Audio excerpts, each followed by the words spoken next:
ఇతరుల పుట్టిన కొడుకుల్ని ఆ కొడుకులను నామకరణం చేసే గొప్పతనం అవుతుందా? మీ బేసిక్ నైతికతను, మీ ఫండమెంటల్ మొరాలిటీని మేము క్వశ్చన్ చేస్తున్నాం. పొలిటికల్ మొరాలిటీని, ఎథిక్స్ని ఆన్సర్ చేయండి. సో ఈ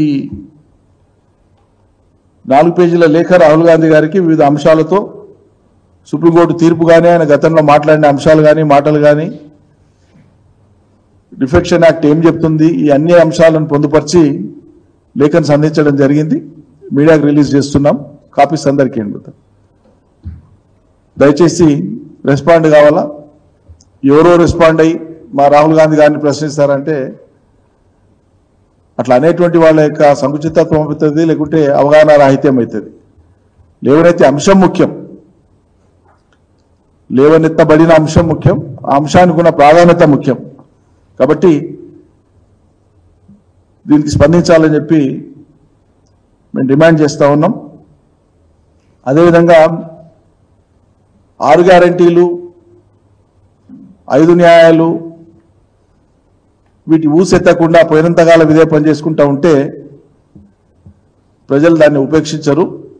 తప్పకుండా ఒక్కొక్క వర్గం, ఒక్కొక్క సామాజిక వర్గం ఏ అంశాలతో ఆ సామాజిక వర్గాల మద్దతు మీరు ఎన్నికలలో పొంది ఉన్నారో వాళ్ళందరూ కూడా రోడ్ల మీదకి వచ్చేటువంటి పరిస్థితి మనం తొందరలోనే చూడబోతాం. ఇప్పటికే నిరుద్యోగుల్ని, యువతని మభ్యపెట్టి మీరు వాళ్ళ ఓట్లు దండుకొని ఈరోజు వాళ్ళను కనీసంగా వాళ్ళను వినేటువంటి ఓపిక కూడా లేకుండా, వాళ్ళ ఆక్రందనల్ని కనీసం గమనించి ఓపికగా వినేటువంటి శ్రద్ధ కూడా ప్రభుత్వానికి లేకుండా నగరమంతా కంచెలు వేయించి వాళ్ళను అమానుషంగా అరెస్టులు చేస్తున్నారు.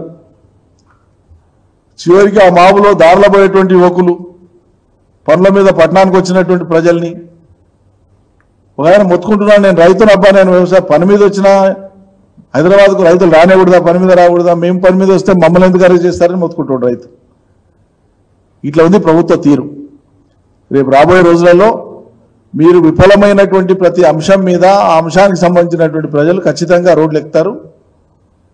ఈ రాజకీయ చేరికల ద్వారా, రాజకీయ మార్పుల ద్వారా ఇతర పార్టీలను ఏదో దెబ్బతీసినామనేటువంటి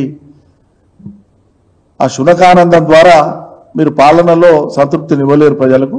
ప్రజలు చూసేటువంటిది వాళ్ళకి ఇచ్చిన హామీలు నెరవేరినాయా లేదా, నెరవేరుతున్నాయా లేదా చూస్తారు తప్ప మీ చేరికలు ప్రజలకు పట్టవు.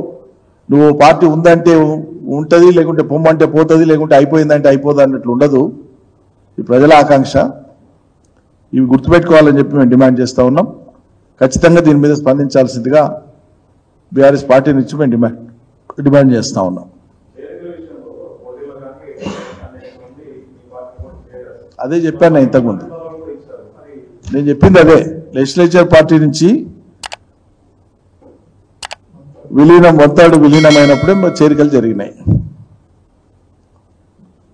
వీటి మీద దృష్టి పెట్టమని డిమాండ్ చేస్తున్నాం.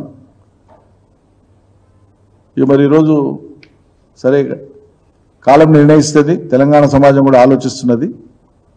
రాష్ట్రం ఏర్పడి 10 ఏళ్ళు అయిపోయి ఎవరు మానాన వాళ్ళు బతికేటువంటి పరిస్థితులలో మళ్ళా గాయాలను గెలికేటువంటి ప్రయత్నం ఇటు కాంగ్రెస్ సర్కారు, రేవంత్ రెడ్డి, అటు చంద్రబాబు నాయుడు ఉమ్మడిగా 2 ప్రభుత్వాలు, 2 రాష్ట్రాలకు సంబంధించినటువంటి పార్టీలు చేస్తూ ఉన్నాయి. ఇది కూడా ప్రజలు గమనిస్తూ ఉన్నారు. సమస్యల పరిష్కారానికి వేదికగా ఉండడం అభ్యంతరకరం కాదు, కానీ సమస్యల పరిష్కారం కోసం కూర్చుందామన్న కాడ రాజకీయ ఆర్భాటం చేసి మళ్ళీ మేమేదో ఇక్కడ పాత్ర పోషించగలం అనేటువంటి ఆర్భాటాలు ఎందుకు చేస్తుండో అర్థం కావట్లేదు. చంద్రబాబు నాయుడు 4వసారి ముఖ్యమంత్రిగా పెళ్లి కొడుకు ఆంధ్రాలో అయితే తెలంగాణ రాజధానిలో పందిరి ఎందుకు వేస్తుండో అర్థమవుతలేదు. పెళ్లి కొడుకు ఒకతోనా, పెళ్లి ఒకతోనా, పందిరి మాత్రం తెలంగాణలో వేస్తుంది, ఆర్భాటం హైదరాబాద్లో చేస్తారు. గమనించదా? తెలంగాణ సమాజం ప్రతిదీ గమనిస్తూ ఉంటుంది. మీ చిత్తశుద్ధి అపరిష్కృతమైనటువంటి అంశాల మీద, అపరిష్కృతంగా ఉన్నటువంటి అంశాల మీదనే చర్చ సాగించేది ఉంటే దాని అడుగులు వేరే ఉండే.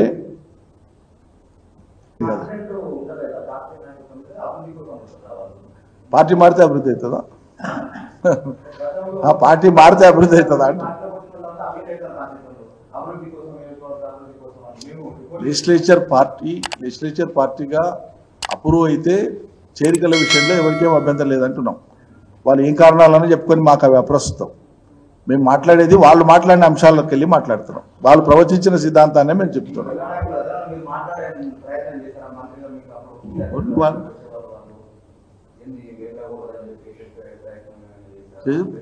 పార్టీ నాయకత్వం కూడా మాట్లాడితే ఆయన పార్టీ నాయకత్వానికి ఇచ్చిన హామీ ఏంటంటే అందరినీ సంప్రదించినట్టు నన్ను కూడా సంప్రదించినారు, కానీ నేను పోను, వాళ్ళు ఎక్కువ ఒత్తిడి చేస్తే రైలుకు పోయి అడ్డంపడి సత్యన్న పోతా కానీ పార్టీలు చేరానని చెప్పాడు మహానుభావుడు.